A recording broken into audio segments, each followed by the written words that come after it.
take a ride. There's a party over there that ain't no job. It's live, it's all the way live. Don't even have to walk, don't even have to drive. Just slide, slippity slide. Just forget about the troubles in your 9 to 5 and just sail on. That's what you do, just sail on. Come along and ride on a fantastic voyage. I'm the captain of this vessel. We wanna take you on a cruise all around the land. Music is at hand. We wanna play it for you. We just want you to feel nothing but pleasure. Musical pleasure. Yeah. Music is very real. Really real. Truly a treasure. Musical treasure. Come along, pack the bags, get on up and jam on. Hello everyone! Welcome to Wild Funktasy, the only podcast that will save you from the horrors of the void. As always with you, I'm your host, Joseph, the Soviet Stallion, and with me, my co-host, still BrightMarsh, I think? Did you make up your new name? No? Okay, so yeah, the first thing is that I thought of a couple of things since that I'm now in the podcasting world. Mainly that, like, Leon Thomas is not Leon Thomas's real name. That's something that he's established. And also Joseph Stallion. That's also a pen name. So I'm gonna have a pen name as well. It's gonna be Sered. That's Sered. Okay. And on to the first real topic. I'm gonna have a trouble for remembering that, but okay. Yeah, first... I'll send it to you. Good, okay. First topic. This is a really good one. Last week it was announced like who is gonna be the new Doctor Who, and it's gonna be a woman. I think her name is Jodie Whittaker, right? Yeah, I think I'm right on that. Yeah, and it's the first female Doctor Who in the history of this TV series. And of course, most people are happy, but as always, a certain group of people whom would you expect to be unhappy are unhappy about it. And that's surprising to pretty much no one. What do you have to say about that? Do you watch Doctor Who in general, Sarah? I don't know who. It's not a thing that I did.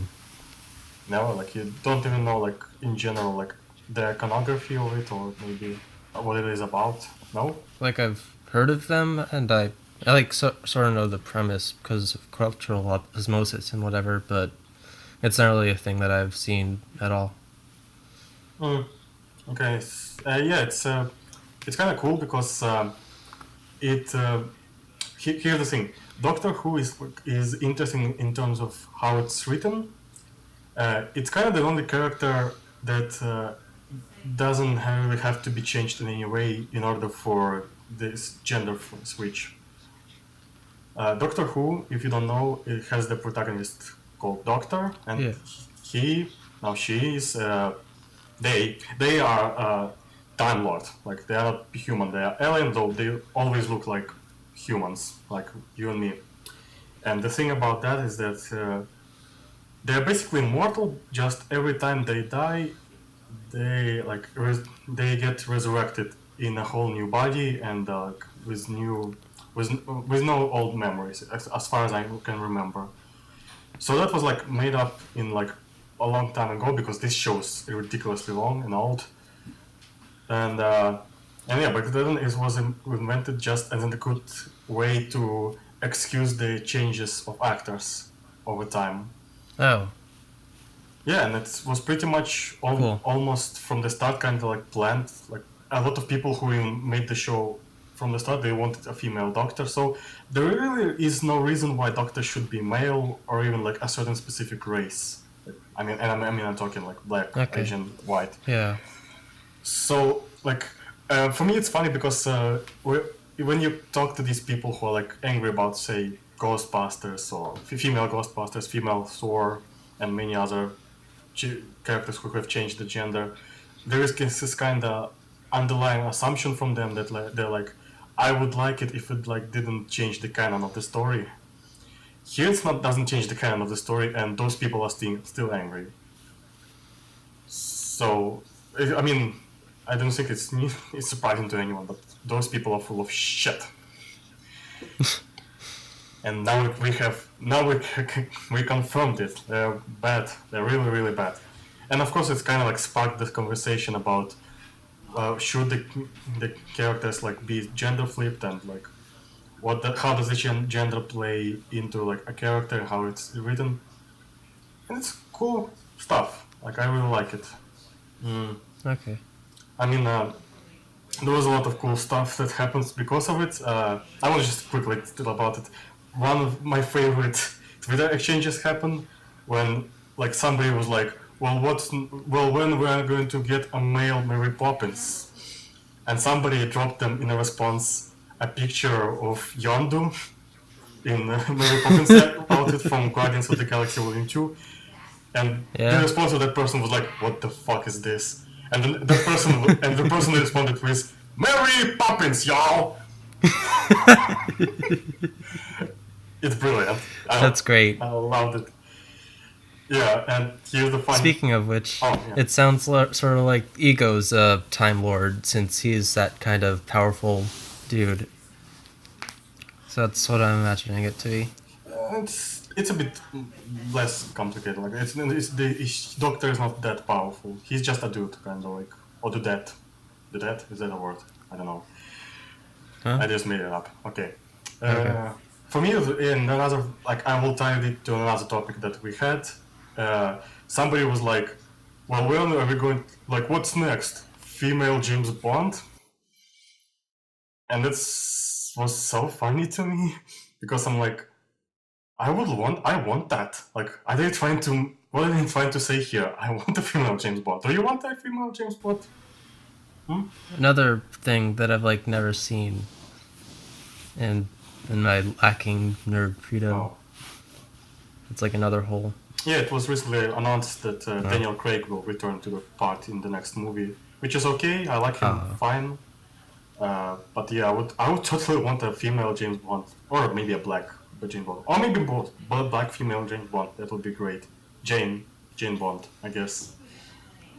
Yeah, it's so funny to me. I just I never understood those people. Like, why are they so opposed to female characters? Like, even okay, like, let's for a moment imagine that we don't care about feminism. We don't care about like representation, how it affects women.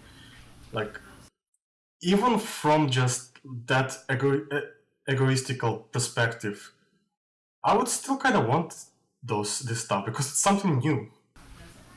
Yeah, it's like originality.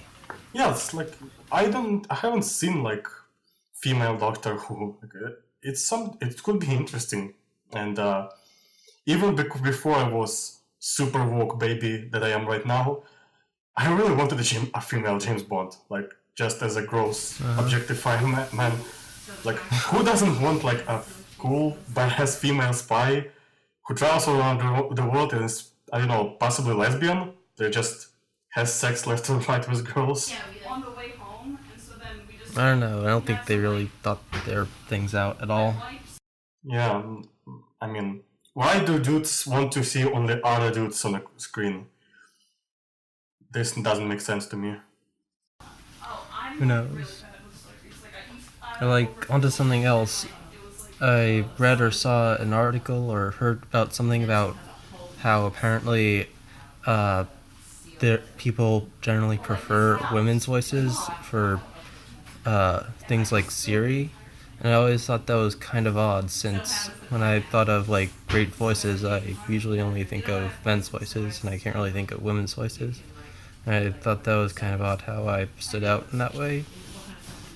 Like, what's their take on that?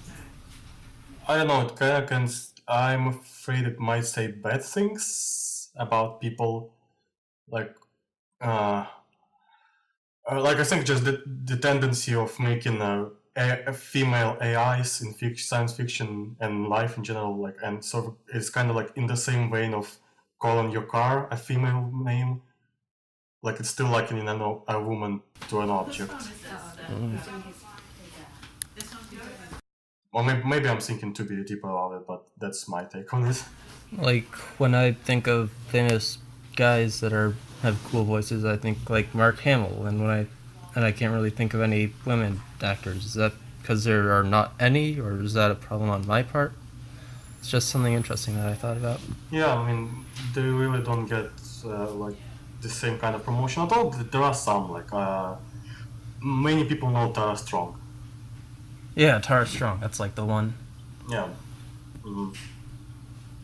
I think like I don't know about voice actors in specifically. Like I think just voice actors overall are not getting enough press and like promotion in general. Like we should somehow make them more famous, but I don't know really how. Like it's in its own kind of worms. Yes. So do you want to jump into next topic? Yeah, next topic. We got a different one. Yeah, like Let's see, a couple planned. yeah, like those are like the two hot ones that we kind of have to discuss now before it's too late.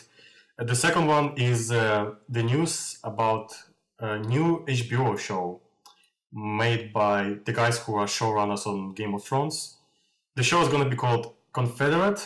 Like they will make it after Game of Thrones. It's only in plans apparently now, and pretty much everything about it sounds horrible. For those who don't know, it's the premise of it is what if the Confederates like won the Civil War? Yeah, that's the Civil War, right? Yeah. Yeah. If Yeah, they that's won- what they call it. If they won the Civil War, and if basically like they lived way into our times and slavery was still a thing today. And pretty much nobody is happy about this news. I think it raises like a couple of really big historical questions. Like historically, that would have been almost impossible, like just based on the levels of industrialization and how well equipped and the army quality between the two sides. And it isn't really clear if they're talking the Confederacy staved off the Union and if the Union still exists, or if they were able to entirely conquer the rest of the Union, or what happens. They mentioned something about the Mason-Dixie line, which was the border between the two north and south sides, but I don't know really. I don't think they've made it clear what's exactly going to be up with that show. I mean, yeah, like we don't know really. Like it's just like a premise, but it's not. It's not even like really a premise. It's a description of a setting, more like. So we don't know. Like, okay, they said that it's gonna be about the resistance. So probably like some freed slaves will be one of the main characters, presumably. Yeah. But yeah, like everything like sounds bad. Like I don't even think it needs everybody needs us to explain why. It's just Yeah. two white dudes, and they are white dudes. Like they decided that we need an alternative history where slavery is still a thing. Like I'm not opposed to ideas about alternative history, like those stories, like what if. I'm opposed to this one for two reasons. One, it's the wrong time for it, like the worst possible time right now. And two is that those guys with Game of Thrones and HBO in general are not known for handling sensitive material with any kind of grace or respect. It could end up troubly or horribly wrong, probably. What I read and saw that was kind of interesting is that apparently the two writers are both Jewish. I don't know or have any idea how that plays into the works that they make, but I feel like you should think a second before like calling it straight up neo-Nazi garbage TV. I'm with all the stuff that we heard. I'm still sure that like they don't have harmful intentions.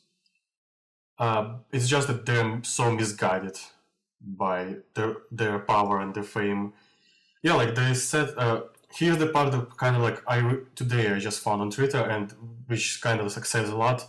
They have two people of color on writers, like in writer seats, so that's kind of good. But one of them said that like they wanted to make this show because it's needed right now in Trump era, and the kind of like underlying assumption there is that for some reason we need to a reminder that racism exists apparently. It's probably the wrong time, but stuff. Yeah. I thought it would be cool if they were to just do the Django the Unchained straight up revenge idea. Maybe that's some way that they could do it, and just have it be about murdering slave owners. I don't know. I for one, I think it's heading that direction already, and two, like Django Unchained itself met a lot of opposition from people of color. Like, they are not like crazy about the idea of these horrible historical acts being turned into this trashy spaghetti western revenge flick. I kind of get where they're coming from. I like Django Unchained really like a lot, but I don't really know. I don't think the world needs this. It was alright. Good movie. It was fun to watch. Yeah, I don't think the world really needs another one, like, or at least let people of color do it. At least like where I think that's my logic. But no, the main guys are still white, even like though they're Jewish. You had an idea for a show. You can like how because it's a more interesting premise. Or if they were to like do it somewhere weird where slavery wasn't even really tenable, like if they were to do it in Hawaii and make it in World War II before Japan bombed it, maybe that would be interesting and not the same boring racism is bad sort of thing. Or maybe do it in Alaska where you can't grow anything, or maybe that would just be a show of nothing. There's more interesting ideas than what they came up with. Yeah, I mean, I just don't know why is this like when it comes to alternative histories in science fiction, like why is the idea always what if like bad people won? Like why don't we have something like more like what if like Japan became a superpower that conquered the world, or like maybe like That kind of is like what if the bad people won, like in that era. I mean something like fresher. Because we know we know what it's like when white supremacy rules all over the world. Oh, okay, I'll let you go. Unfortunately. So go. Okay, it's a complicated topic. We can move on to something else. Okay. Okay, on to something else. Yeah, like I mean, now that we covered those, we have just like you and me, like we have our own personal topics. Yeah, other topics and stuff. So do you want to start with something, or should I start with something? You start on something. You do it. Yeah, okay. There is Comic-Con right now, like San Diego Comic-Con, and before it there was D23, which is like Disney Expo, and apparently, among other things, they were showing behind the closed doors the trailer for Infinity War. Oh, it's out. Cool. Yeah, like, and people like we probably won't see it for a long time because that's kind of how they do things. Like they show, I remember they were showing Age of Ultron trailer also like several months like on Comic-Con before it was like released to public. So we'll probably have to wait a few more months for it. But everyone who like saw it and like they describe it in detail, they're saying it's fucking amazing. Like that's cool. They're saying that the hype is really like it's there, like it's worth it. It's worth the hype. Which makes me glad. I'm looking forward to it, but I'm still cautiously optimistic because Spider-Man kind of showed me that critics, in my opinion, are kind of sometimes way too easy on Marvel.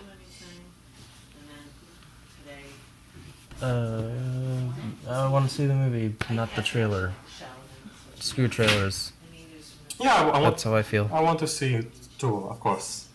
I kind of wonder like how bigger can they get, because Guardians of the Galaxy Volume 2 kind of like already was as big as possible, as big as those things could get. So I don't know how they just can up the scale, up the stakes, but we'll see. So yeah, like Who knows? It'll do something good. Who's directing it again? I don't remember. Is it the Russos who made Civil War in Winter Soldier. Oh yes, the good ones. Yeah. Yeah, like It'll be great. they're trustworthy. I'm a bit upset that Russos are just not terribly good with visuals. Like their movies like really blend with the way they're shot. So, but I hope that maybe they will get their shit together with this one. Are they using the special bright colors camera that was in Guardians of the Galaxy 2? No, Oh.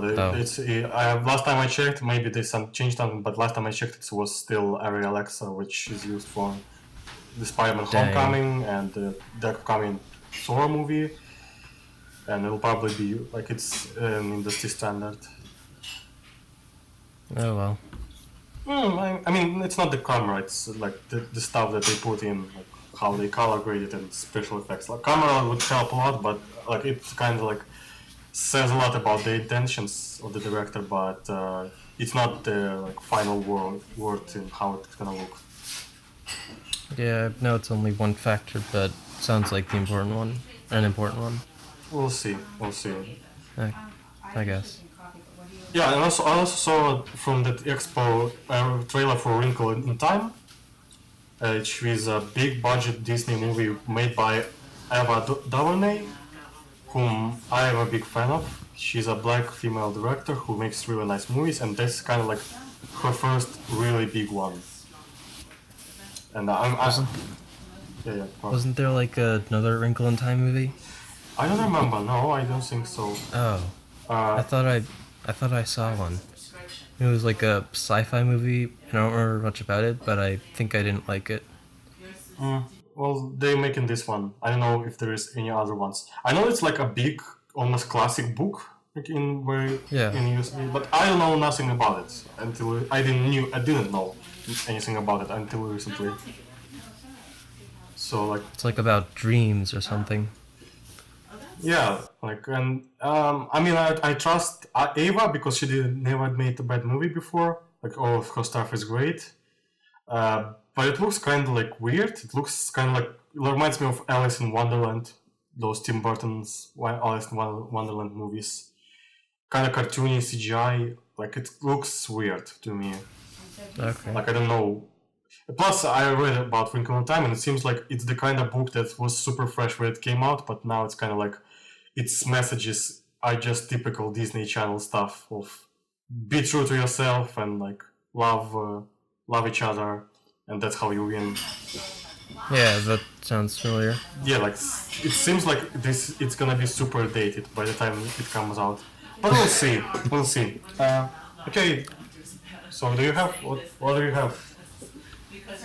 Yeah, we saw like there's Baby Driver and that came out, and so I saw some other You're Right movies, like Scott Pilgrim because I haven't seen that one. I rewatched World's End since I really liked that one.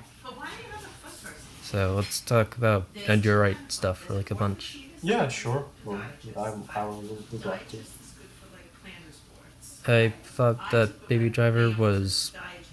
I saw it right after Transformers 5, and I loved it a whole lot more than that piece of garbage. Yeah, but I think that there were moments that didn't connect, and after a while, the style sort of. I don't know, I don't think of it as fondly as when I came out of the theater. So it's like an in the moment joy. Yeah, I also watched it, but way after you, and I thought it was just okay. Like everybody was kind of like really praising it. Like it for the longest time it had 100% positive reviews on Rotten Tomatoes, which is nuts. But then now it's dropped to 97, which is still a lot, and I really didn't feel like it deserved those. I mean, it's probably the weakest movie I saw made by Edgar Wright, in my opinion. Like, it's very style over substance thing. Like, it's just what you see in a trailer is kind of what you get. Most characters, Got a lot of style. yeah, most characters are kind of like really simple, not much of an arc to any of them. Okay, my biggest problem is, which you already guessed, and like maybe people will guess knowing from me, the treatment of women in the movie is not the best, and like it has only two female characters who never speak to each other, so it fails the Bechdel test. And I'm fine actually with one of those characters. I'm fine with the love interests. Like, she's okay. Like, she does her job. The other one is okay. I guess it's a small spoiler, but it's like what. It's one of the criminals. Like, it's a woman called Monica, I think. Darling. Her code name was Darling. Darling, okay. And she's one of the like gangsters who like rob banks in this movie. And she is like really badly written female character. Like, she's just hot, and that's kind of it. That's all about her. Like, she's hot and she shoots guns. That's kind of embarrassing considering how much characterization everybody else gets. Which is not a lot, but it's like everybody gets a few more layers to themselves. And she's just there to be kind of hot looking. And yeah, like she dies. She dies in like at the end of second act to motivate one of the villains to go after Baby, who is our protagonist. Which is stupid and gross. Like, it's a bad use of it's a bad trope. And it's just, I heard about it before the movie on WordFunk, so I was kind of ready for it, and when I was expecting to hate it for this reason. But when I saw it, I just kind of shrugged, because I realized how dumb it is. Like, how, they didn't really need to do it. They didn't need to give this character extra reason to hate our protagonist. Like, he already set them up, basically. He already like caused them to all lose their money and almost die. Like, it was like the final insult.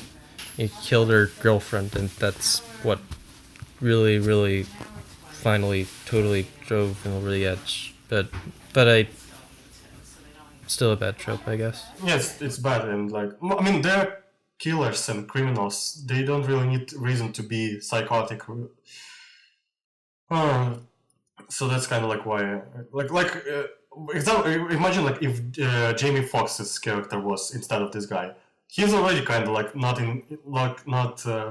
sane, not technically sane. So he would go after Baby in any case. I think it actually would kind of work better. Like, he's just so nuts that I kind of see him better in this scene where he chases him around in the end on the car. So that's I really liked his death scene. That was cool how they set that up, and the bar just flew right through his head. I liked how this movie suddenly went to hard R before it was PG-13 territory.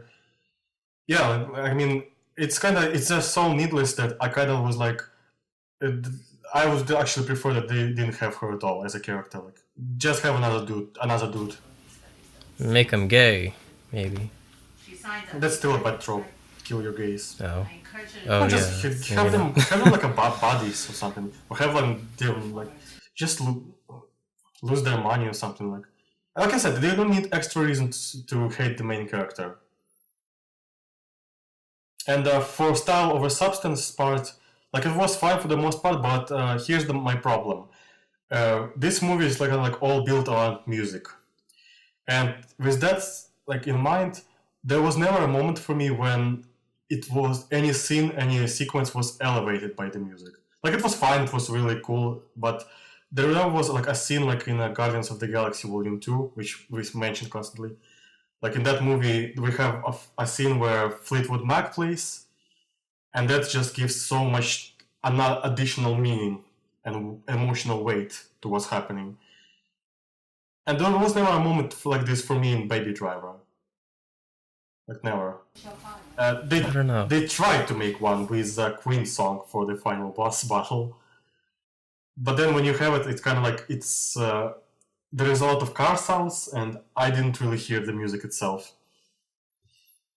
So that's my problems with the movie. It was okay. Like, see it if you like, if this looks like your cup of tea.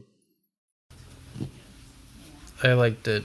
The action was good, and I really liked the Michael Myers joke. That was funny. Oh yeah, that's also a really good joke. And that's like that's a problem I encountered in my life constantly. Yeah. It's not the Edgar Wright film. I think that was The World's End. Was his most Edgar Wright movie. I don't know. I felt like Hot Fuzz was more of it. That's the problem. Like, that's his first movie he's done without Simon Pegg, who was also always the co-writer on his British movies. Yeah. And I feel like that kind of shows. Like, he's kind of much weaker as a screenwriter. Like, all of his previous movies that they did together, they were always cleverly subversive. And that's kind of what was missing in Baby Driver. It's kind of what you like. What you see is what you get, and there isn't really any clever subversion to your expectations. For me, at least. Yeah. Which is not bad on its Really? own. It's just with this contrast with his other films. Sorry, go ahead. Was Simon Pegg in Scott Pilgrim? No, but he Oh. had another additional screenwriter with him, and it's also based on comic books. Yeah. So a lot came from there. I liked that one as well. That was good. I love it plenty. Like, oh my god, Scott Pilgrim is kind of like a movie of my dream in a sense. Like, it's kind of like a movie that sums up my youth, like how I would like Yeah. to see it, filled with rock and roll, video games, anime references. That was good stuff. But I think that like World's End has the funniest script, and it's got the most of that. No, I still think Hot Fuzz is the funniest for me. Hot Fuzz Okay. is my favorite comedy period. There is nothing else coming close to it. Like, I still discover things about this movie. I still like, sometimes I watch it and I find a joke that I never saw before. And it's so great. Yeah, I don't really know if there's anything like bad about that I can think of. Really, I want more, like a sequel, but that would be bad, or as a sequel maybe. A sequel for Or what? not. For Hot Fuzz.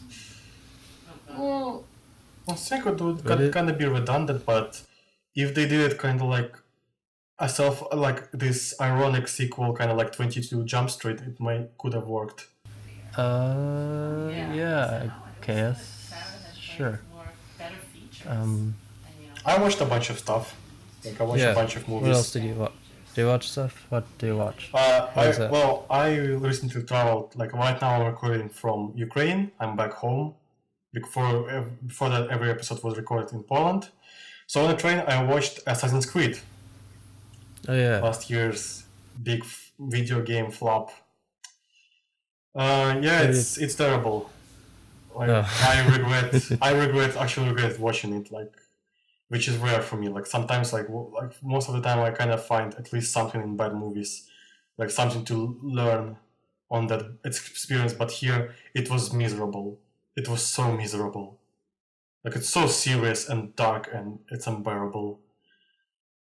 Was the parkour good? No, Oh. the way movie shot is shot terribly. There is a lot of cuts. Like, the editing is terrible, and all action is kind of filled with a lot of really big close-ups, where you can't really tell what is going on. Bad American action movie sort of stuff sounding like that. Yeah. That's what it sounds like. Here's like part that like kind of cracked me up. Actual dialogue from a movie. Michael Fassbender like is being dragged through this machine, and the main guardsman says to him, "You're up, slugger," and he responds, "I'm crazy." That's an actual dialogue in the movie. Doesn't sound that good at all. I did not make up a word of it. What's kind of weird about it is that it doesn't really have a third act. Like it doesn't have a really good ending. It just kind of ends where it seems like it has to go into like a final battle. It just stops before that. Yeah, it does. Like it doesn't have a third act. There's so many like setups that don't really get a payoff at any point. Yeah, Yes, that's a shame. stay away. Like there is nothing to it. Like it's not kind of like Warcraft was another movie from that year, and it was way more enjoyable. If you want like a bad video game movie, watch Warcraft. Stay away from Assassin's Creed. Or just watch Scott Pilgrim. Yeah, don't watch video game movies. Period. Watch Scott Pilgrim. I also saw recently American Graffiti, Yeah. which is an old movie, a second feature made by George Lucas in his life before he moved on to Star Wars. And it was a really fun movie, like really good. It kind of sealed a question for me, like answered. Me and many other people for a while, because of prequels, were asking ourselves, was George Lucas like ever good, or did he just get lucky with first 3 Star Wars movies? Because he had a lot of people who like helped him on these movies. So to answer this question, I watched one of his earlier movies, and the answer is yes, he was good. In fact, it was really good. American Graffiti is really almost great movie. Oh, that's good to know. I can't really say much about it. It's pretty simple. It's coming of age story. It tells like about like America in the 50s, and kind of has like such a nice innocence to it. It was this nice time, like how George Lucas portrays that time where people just kind of hang out, like when girls could just, without any danger, sit in like into boys' cars and like go for a ride without worrying about sexual assault and stuff. I mean, this stuff happened, but it's kind of like nice to see that time from that perspective of naivete. From this innocence. So that was like Ron Howard is like basically the lead actor in this movie. Ron Howard, the one who is directing Han Solo movie right now, and he's like so young and such a pretty boy. Like he looks like a poster child from Norman Rockwell paintings. Like he has red hair and like those big pointy ears. He looks so nice. He's such a pretty boy. They even call him in like ending credits. They call him Ronnie Howard, which is nice. Like he's cute. And young Harrison Ford is also in there, like as a secondary part. So that's cute. It's a good movie. Everyone should see it. It's shot really nice. So yeah, not much to say. American Graffiti, really good. I think I saw the play once. Hmm? I think I saw like the play of American Graffiti. Play? Is it play? Yeah. Oh, Maybe it was a play. Maybe it was something else. I don't know. It was like something from the 50s. Like there was a guy and a car and a girl, and That's he's going to Broadway. Maybe does that sound familiar at all? yeah. Like I think George Lucas may have something to do with it. Like maybe he took inspiration stylistically from it. I'm disappointed that it is in no way connected to American Gods or American Sniper or American Hustle or any other movies in this American expanded universe. This is weird. Like There's a connection to American History X. yeah, like this cinematic universe doesn't really work out like stylistically. Like nothing really gels together. It's weird. Yeah. So what else do you have? Do you have? I watched I saw Harakiri, the Takashi Miike movie, and that was really, it was kind of good. I liked it for a Takashi Miike movie.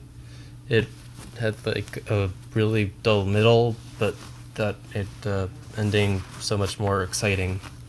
It starts off really well, like deep, broody music and looking at creepy old Japanese armor from samurai times.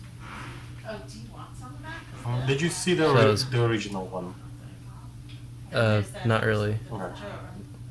I wonder I saw, like- how those would compare. I saw 20 minutes of it. The main guy in the old one has facial hair, and the one in the new one doesn't. Aside from that, they're like the same, except in color or not. But there was no cat in the old one. That's a main detraction from that. There was a little white cat, and it was in a bunch of shots, and it was very cute. Okay. Takashi is a really interesting director. Right now he's making a JoJo's Bizarre Adventure live-action adaptation, Yeah, which is I cool. have to watch that show. He's a weird guy. We have to talk about him more sometime when we have more time to talk about Takashi Miike special. I don't know. Oh yeah, let's totally do that. Oh my god, yeah, that would be weird, but I would be into that. Like I would make you watch Sukiyaki Western Django then. That was a good one. Oh, did you see it? I liked it. Yeah, I saw that. Oh, one. great. Then like Yeah. that was my first one with his like I don't really like his horror movies, but I like his weird postmodernist stuff. Yeah. It was movie Harakiri was interesting because the beginning was like kind of good, and it has like a really dour or depressing sort of like bleak feel to it all throughout, but the middle part is in a flashback and showing why the guy wants to commit suicide, and it just kind of drags on for too long, but in the end you realize like how he was set up, and there's a fight.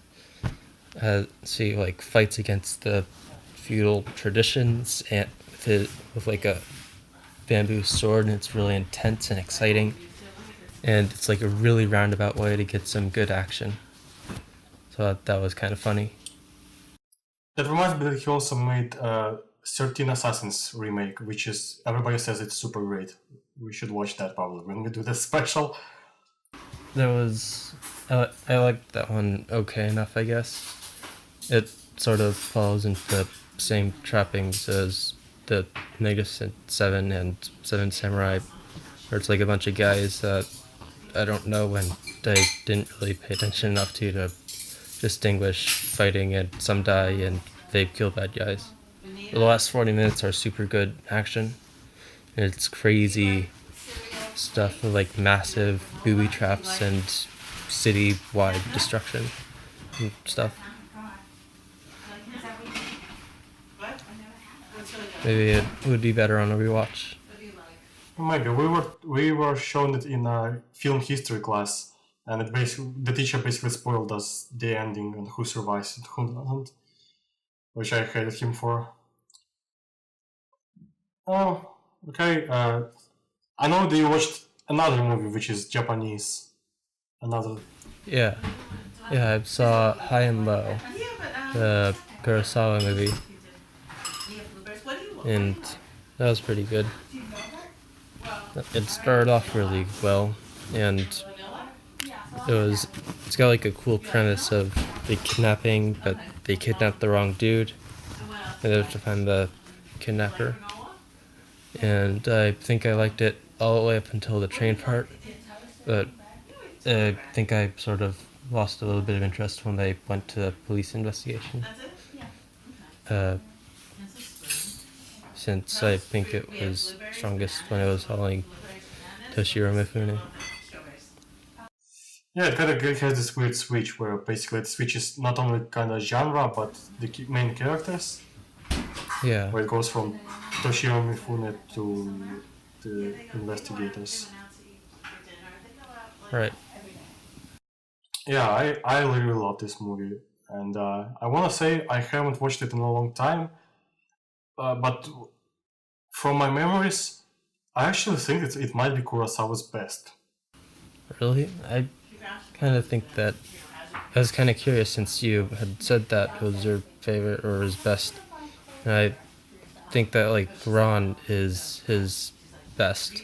I really like Ran, yeah. I mean, most people say Seven Samurai, which it's a fine answer, but I think for me, high and low kind of did more. Though I haven't seen Samurai in a long time, so. But yeah, I like high and low more. I actually like most of his late movies more than his earlier ones. You mentioned Run. I also really like Kagemusha, Shadow Warrior. Yeah. Yeah, the other epic that he did. Yeah, it kind of falls on its face for me in the end, but before that, it's a blast. From the earlier movies, one that doesn't get a lot of love is called Stray Dog, I think. Stray Dog. Yeah, the police procedural. Stray Dog is the original buddy cop movie. Yeah. It's so weird to see something like that and how it evolved and the genre evolved, and then you get like Hot Fuzz, which is a totally different sort of animal. Yeah, like we have a cool thread going on here. And I mentioned George Lucas earlier. Speaking of him, like connecting Akira Kurosawa to him, I still have never seen Hidden Fortress. Me neither. Yeah, so I probably should fill that blank in my film education. I'm not a big fan of what was it called? The Bodyguard? Yojimbo? Yeah, Yojimbo. It was kind of okay. Yeah. I wasn't too fond of that. I think I like Sukiyaki Django Western better. Yeah, Sukiyaki Django is kind of like my favorite iteration of this story. Yeah. The leader of the Heikei and Genki actors were so much more they had so much better characterization, and it was just better. It was like the style's better, and even the acting and stuff is better. Yeah, just so over the top. There's just kind of more. It's after all that Yojimbo and Fistful of Gold, they both kind of feel really bare bones, like really simple. There is something missing. Like there is some extra step they needed to greatness for now. Like.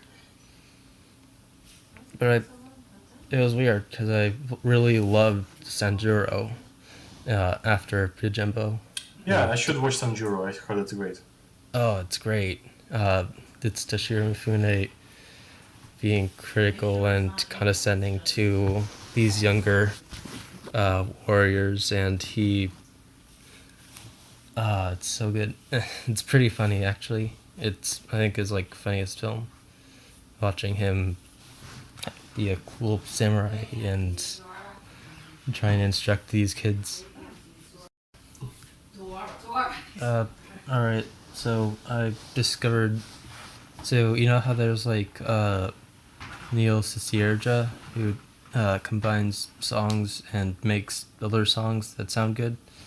Well, I found a song by a guy that did that with 2 other songs, and I really liked that. So you were right. It was DJ Cummerbund's Earth, Wind, and Ozzy, and it combines the song September with Crazy Train, and I really liked that, and so that's something that I listen to. Should we like put it in like right here? Maybe like a part of it. Well, she had a midwife. We'll add a link or something. Okay.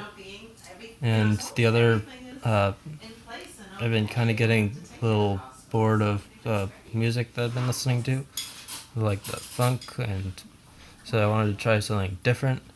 And I discovered Walter Murphy, and he's pretty good. He's like an instrumental musician in the 70s, and he does the similar sort of funky music, but there's like the bones or something of classical music. So he has stuff like a fifth of Beethoven, where it's you hear the da from Beethoven's Fifth Symphony, and it gets all surprise funk on you, and I liked that. That was good. And so he's a person that I listen to now. Cool. It's cool Yeah. stuff. Yep. That's it, I think. She doesn't believe in That's all your topics, or that's it for this That's topic? all I got. hospitals. No more Okay. topics today. I have a couple more, so like we can. I will go on for like 10 minutes more if you don't mind. One Gotcha. one is connected to our last episode about Spider-Man. A friend of mine haven't seen Spider-Man yet, so we went and seen it here in Ukraine. Oh, I'm so sorry for you. Yeah, you should be. On a second rewatch, like I didn't like it that much. In fact, I noticed so many problems. Biggest one, just cinematography. This time was so painful to look at for me. I noticed how much of the movie is just close-ups, extreme close-ups of face. Like, it's so bad. There are almost no wide shots of anything. Yeah, it's ugly. Sometimes It's I so think real about ugly. it. It's so weird. Like, it's almost like it's made for TV, but this movie has an insanely huge budget. Why is it so bad? The kind of like icing on this cake of shit was the dub, which was horrible. Like the way the movie was dubbed in Ukrainian. Like usually the Ukrainian dubs are great. This was the first time where it was genuinely awful. You thought, BrightMarsh, you thought that it's Sarah, Sarah. Fuck me. Sorry. You thought it's that in the chat. Tom Holland sounded bad in the original, right? I You, created his voice. you have no idea, man. They made him sound so much whinier in Ukrainian. Oh, I hate. That would be horrible. And the whole dub, like, just not the dub, the translation screams of a dude in his 30s trying to imagine what kids these days talk like. They have say the word dude in Ukrainian word for dude Yeah. so many times. I don't want to hear it ever again in my life. I had enough of it. Really, dude? Well, I mean, I can hear English word like, for dude. I don't want to hear. Well, I don't know in Ukrainian, so I can't get you for that. It's chuvak. You're lucky. It's chuvak. Chewat. Chuvak. Okay, I'm gonna use that for the rest of the episode. Oh no. That will be You got it, Chewat. that will be your new name. Yes, when you reincarnate as a woman. Okay. Okay, yeah. And I also played some What else? GTA 5. Oh yeah. Yeah, it was terrible. Oh man. I played today a bit, and today I actually kind of enjoyed it. I really enjoy like skydiving in it. That is super dope. Oh yeah. Yeah, just like, and this is my problem with this game. It's such a weird contradiction in its inner philosophy. The game How just so? has such a great dedication and attention to this world, this fictional world. Like seriously, GTA 5, one of the best virtual worlds I have ever seen. Great city, like Yeah. Like- That's what I love about Rockstar. yeah, A whole buttload of effort into making it a real cool, living, walking, talking world. yeah. There is so much sincerity in that area where they crafted so carefully this fictional world and its history and its mythology, its lore. But when you get to the story, it's this cynical, satirical shit when nobody is really like sincere in any way. Like it's so like it's this kind of South Park style of satire where caring about anything is lame. Being Screw that. apathetical and this cynical brat is the coolest shit. Like everybody is mean, everybody swears, like, and nothing is serious. Like, and it's kind of bad because the story is actually kind of has a lot of potential. There are three interesting characters, and they actually kind of like have some good drama between them, but it doesn't go anywhere because everyone is so mean to each other. Like every dialogue, just no, they can't have a good heart-to-heart conversation. Everything is always mean, and everyone is trying to one-up each other. Oh, that's a shame. Yeah, and it's a shame. Like it's bad. Like I am waiting. I think like they should. I hope that they will realize it someday. I hope that someday they will make a game that is from start to finish is as sincere as their worlds. Maybe Red Dead Redemption will be it, the second one. Because Red Dead Redemption was kind of more serious. LA Noire was published by them but not made by them, was kind of that, and this is why I like it way more than any GTA game. I just played it in online for some time, and that was a miserable experience. Everyone is a shithead in it. But Do you jack the cars? yeah, but even not that the problem. So they have these robberies, they have these heists in the game. That's what I heard. And yeah, and they have an online mode too, and those are kind of the coolest missions where you have the most rewards. But you need a 4-people team for them always. And here's the worst part: I joined one of those games. I waited for a really long time before the team gathered. So there's 4 of us, and we're gathering. The mission starts. We get into the cars. We drive for 10 minutes to the point where the mission actually starts. No checkpoints between that. We have to drive every time if we fail the mission. Did you drive? No, I didn't have a car, so I was always hitchhiking with other players. So what do you do when you're in the car waiting?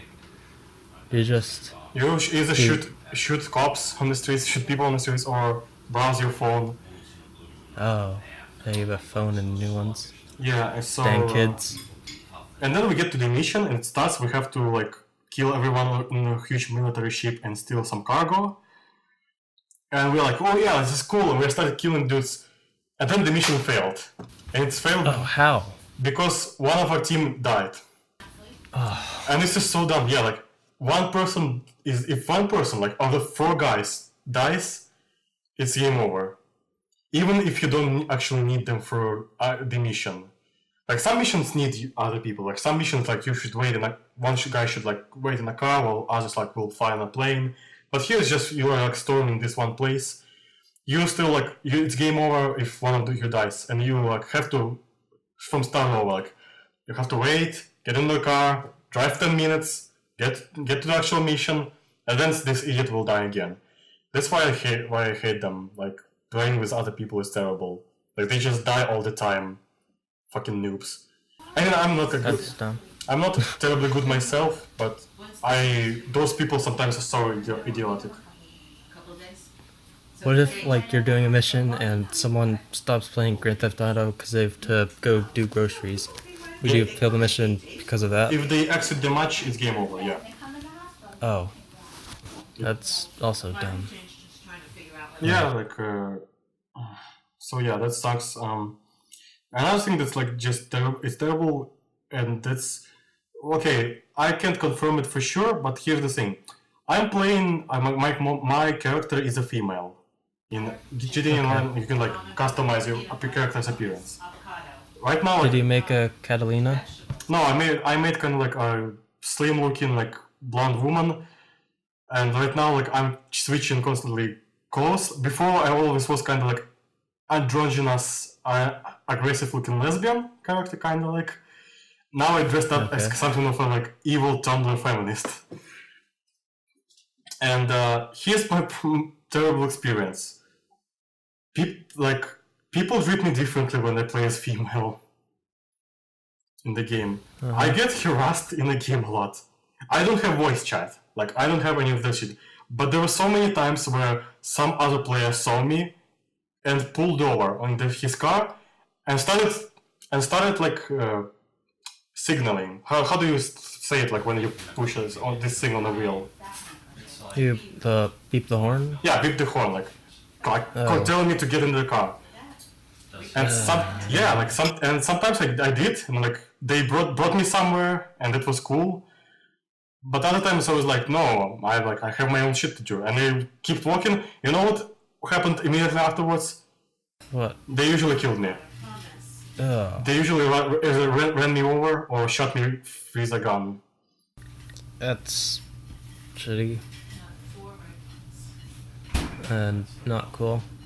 Yeah, I didn't play this game this mode as a male character era, but I have a friend who plays as one, and he never had those problems.